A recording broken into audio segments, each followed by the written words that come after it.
The eyes have it. It was quite by accident I discovered this incredible invasion of Earth by life forms from another planet. As yet, I haven't done anything about it. I can't think of anything to do. I wrote to the government, and they sent back a pamphlet on the repair and maintenance of frame houses. Anyhow, the whole thing's known. I'm not the first to discover it. Maybe it's even under control.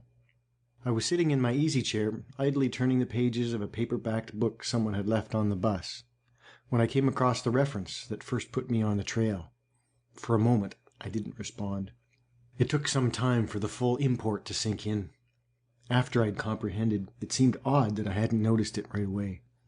The reference was clearly to a non-human species of incredible properties, not indigenous to Earth.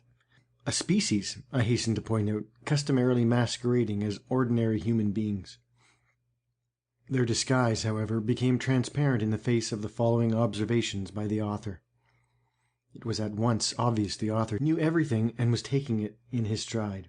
The line, and I tremble remembering it even now, read, "His eyes slowly roved about the room."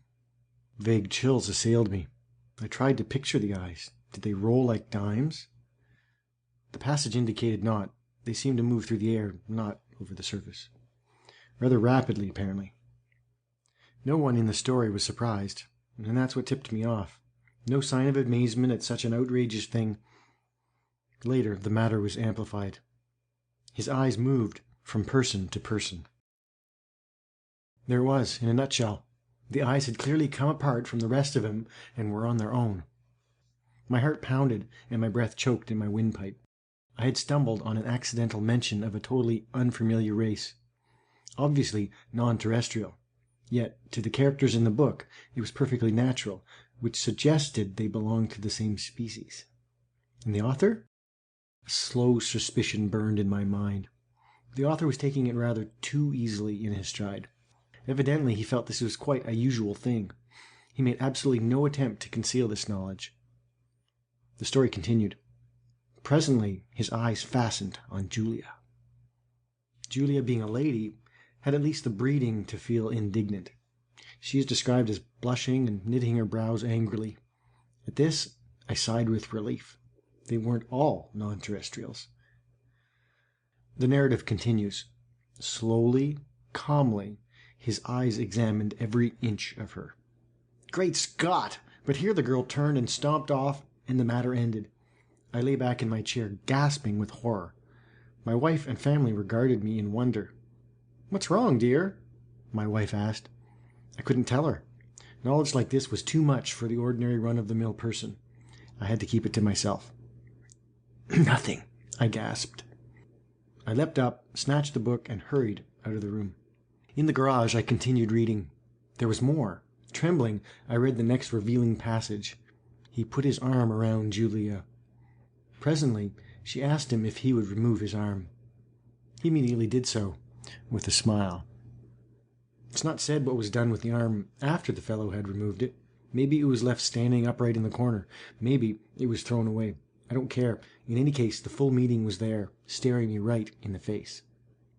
Here was a race of creatures capable of removing portions of their anatomy at will, eyes, arms, and maybe more, without batting an eyelash. My knowledge of biology came in handy at this point. Obviously, they were simple beings, unicellular, some sort of primitive single-celled things. Beings no more developed than starfish. Starfish can do the same thing, you know. I read on, and came to this incredible revelation, tossed off coolly by the author without the faintest tremor. Outside the movie theater, we split up. Part of us went inside, part over to the cafe for dinner. Binary fission, obviously. Splitting in half and forming two entities. Probably each lower half went to the cafe, it being further, and the upper halves to the movies. I read on, hands shaking. I had really stumbled onto something here. My mind reeled as I made out this passage. I'm afraid there's no doubt about it. Poor Bibney has lost his head again, which was followed by, and Bob said he has utterly no guts. Yet Bibley got around as well as the next person. The next person, however, was just as strange. He was described as totally lacking in brains. There was no doubt of the thing in the next passage. Julia, whom I had thought to be the one a normal person, reveals herself as being an alien life form, similar to the rest. Quite deliberately, Julia had given her heart to the young man. He didn't relate what the final disposition of the organ was, but I didn't really care. It was evident Julia had gone right on living in her usual manner, like all the others in the book, without heart, arms, eyes, brains, viscera, dividing up in two when the occasion demanded it, without a qualm. Thereupon she gave him her hand. I sickened. The rascal now had her hand as well as her heart. I shudder to think what he's done with him by this time. He took her arm. Not content to wait, he had to start dismantling her on his own. Flushing crimson, I slammed the book shut and leapt to my feet. But not in time to escape one last reference to those carefree bits of anatomy whose travel had originally thrown me on the track. Her eyes followed him all the way down the road and across the meadow. I rushed from the garage and back inside the warm house, as if the accursed things were following me. My wife and children were playing Monopoly in the kitchen. I joined them and played with frantic fervor, brow feverish, teeth chattering. I had had enough of the thing. I want to hear no more about it. Let them come on. Let them invade Earth. I don't want to get mixed up in it. I have absolutely no stomach for it. End of The Eyes Have It by Philip K. Dick.